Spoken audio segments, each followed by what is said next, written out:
అందరికీ ఈ లైవ్ లో ఉన్నటువంటి పెద్దలందరికీ కూడా నమస్కారం. ఇప్పుడు సమాజంలో ఇవి రాజకీయాలు అని నేను అనుకోవట్లేదు.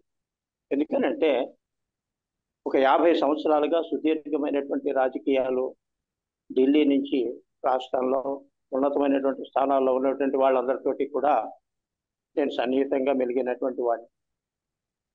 నైతిక విలువలు లేనటువంటి రాజకీయాలు, అధికారం కోసం పాకులాడేటువంటి రాజకీయాలు ఇప్పుడు మనం చూస్తూ ఉన్నాం. దానికి కారణం ప్రధానంగా పార్టీల్లోనూ, రాజకీయ పార్టీల్లోనూ, ప్రభుత్వాల్లోనూ ఒక అభద్రతాభావం.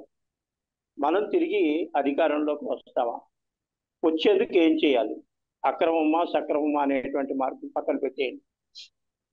ఏదైనా విలువలతో కూడినటువంటి రాజకీయాలంటే మనం మాట్లాడగలం, కానీ కేవలం కక్ష సాధింపులు, విధ్వంసాలు, అవకాశవాదం, ఇటువంటి విధానాలు మనం నడుస్తున్నప్పుడు ఈ వ్యవస్థని మనం ఏ రకంగా చేయాలి అనేటువంటి ఆలోచన రాజకీయ నాయకుల్లో రానంతసేపు మనం ఈ వ్యవస్థని ఏ రకంగా ముందుకు తీసుకెళ్ళగలం. ఈ ప్రపంచంలో అతిపెద్ద ప్రజాస్వామ్య వ్యవస్థ మన భారతదేశం అని మనం చెప్పుకుంటున్నాం కదా, మనం ఆ దిశగా మనం రాజకీయాలు నడుపుతున్నాము లేదా? ఒక్కసారి జనరల్గా ఇదివరకు ఏం చేసేవారంటే రాజకీయ నాయకులు 3 వ్యవస్థల మీద ఆధారపడి రాజకీయాలు చేసేవారు. మొట్టమొదటిది గూఢచారి వ్యవస్థ. ఏం జరుగుతోంది ఈ రాష్ట్రంలో, ఆ అధికారులు నిష్పక్షపాతంగా ప్రభుత్వానికి అయ్యా మీరు దీనివల్ల మంచి జరుగుతుంది, దీనివల్ల చెడు జరుగుతుందని చెప్పగలిగేటువంటి సామర్థ్యం కలిగినటువంటి అధికారులు ఉండేవారు. వాళ్ళు ఏం చేసేవారంటే అయ్యా ఈ తప్పు జరుగుతుంది, మంచి జరుగుతుంది, దీనివల్ల ఉపయోగం ఉంది, దీనివల్ల నష్టం కలుగుతుందని ప్రభుత్వానికి నివేదికలు పంపించేవారు. రెండోది రాజకీయ నాయకులు ప్రతినిత్యం కార్యకర్తలతోటి, ప్రజలతోటి అనుసంధానంలో ఉండేటువంటి వారు. అప్పట్లో ఇందిరాగాంధీ గారు ఉదయం పూట ప్రతి సామాన్య కార్యకర్త దగ్గర నుంచి నాయకులందరినీ కలిసేవారు. పివి నరసింహ గారు కలిసేవారు, ఇంకా రాష్ట్ర ముఖ్యమంత్రి కలిసేవారు. మరి ఇప్పుడు ఆ వ్యవస్థ ఉన్నదా? మీకు సరైనటువంటి సమాచారం ఏ రకంగా అందుబాటులో వస్తుంది? మూడవది పార్టీ వ్యవస్థ. పార్టీ కార్యకర్తలతో మన పార్టీ పరిస్థితి ఎలా ఉంది, ఏమనుకుంటారు మన గురించి?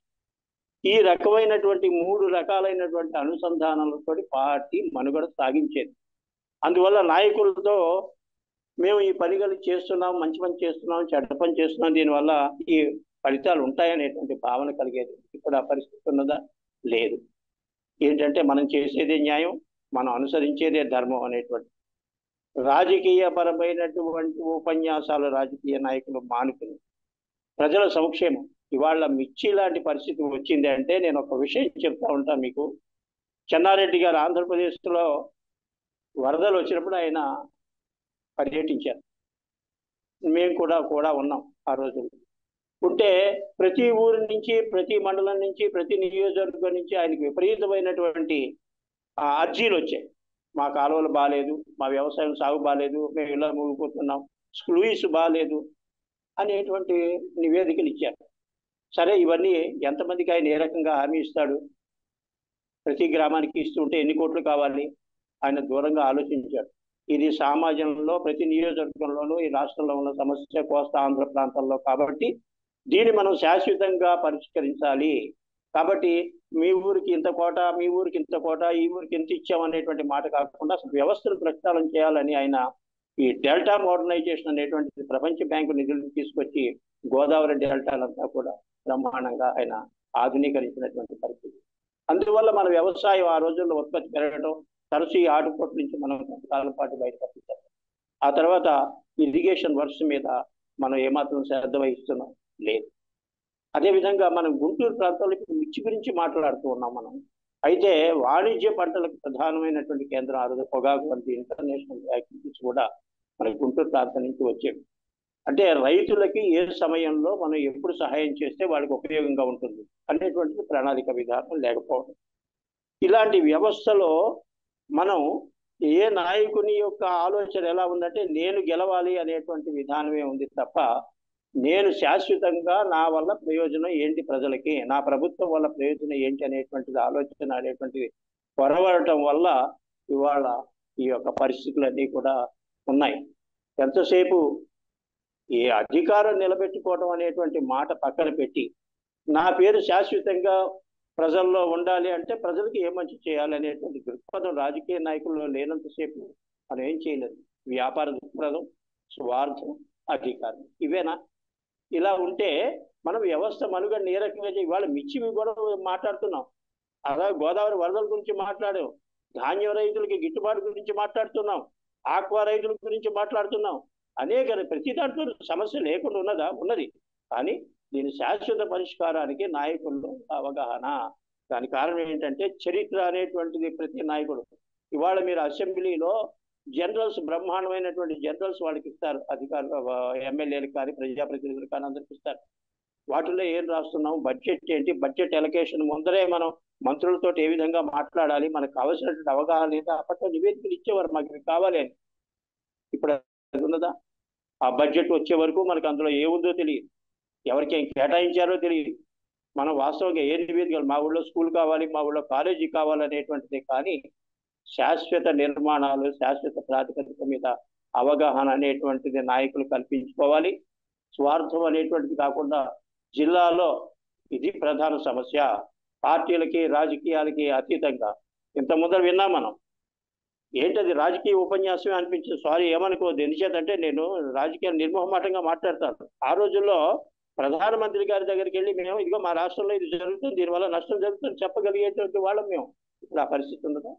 అత్యంత నాయకులు ప్రజల నుంచి నిస్వార్థంగా సమాచారం కార్యకర్తల నుంచి, పార్టీ యంత్రాంగాల నుంచి చేసుకోవాలి. ఇంకొక ముఖ్యమైనటువంటి లోపం ఎక్కడుందంటే, కేవలం రాజకీయ కారణాలతోటి సమర్థులైనటువంటి అధికారులను పక్కన పెట్టడం అనేటువంటి ప్రధానమైనటువంటి లోపం. అధికారుల పనే ఉంది, ఏ ప్రభుత్వం ఉంటే వాళ్ళు ఏ పని చెప్తే వాళ్ళు చేస్తారు. ఆ లోటుపాట్లు వాళ్ళు చెప్పినప్పుడు మనం వినాలి, విని ఓహో ఇదే విషయం అని తెలుసుకోవాలి.